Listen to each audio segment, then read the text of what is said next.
All right, welcome back to the shop. The 80 is on jack stands. We are doing brakes, repacking bearings, and doing a little work to the axles. Figured I'd put the battery on float and let it do its thing. Dual battery system's running great. Super happy with it. And then my last video, I did the P401 that hasn't come back, and all the EGR stuff cleared. So we got it. Pretty excited about that. New rotors, new pads, the whole bit. Repacked all the bearings. Loving Joey's poster. I haven't used this yet, and I actually put it on my door and opened the door while I was working. Shout out to Joey What's In. This little thing is so handy. It's so great to just look up with your hands dirty and, you know, be able to use it. So check this out. That's the new Terrain Tamer birf field greaser. We're going to get into that in a minute. Look at these brake pads. I don't know how I did this.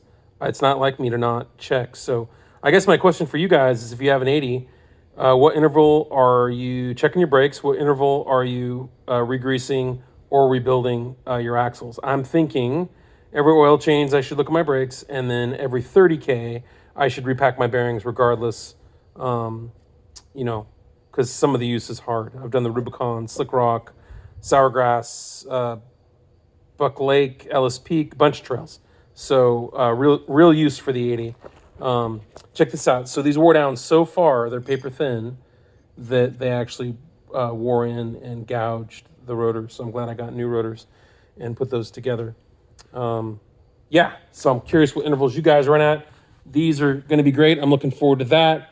And then let me show you this real quick. So I'll do a separate video on this, but basically this Terrain Tamer spindle greaser threads on, and then it actually sends the moly grease from the spindle here on the burr field up and in.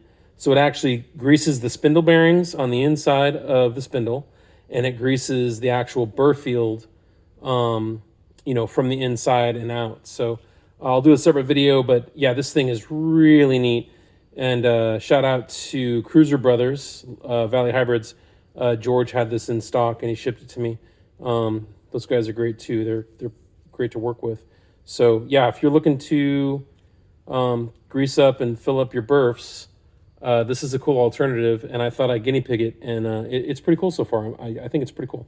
That's it. All right, well, if you're working on your 80, good luck, and I'm curious to see what your intervals are, so let me know, PM me or comment or something, and I'll go from there. I got to avoid ever doing this again. This was a bad move. You can see this set too. These are super thin. Not quite as bad as the others, but almost. All right, that's it. Take care. Bye.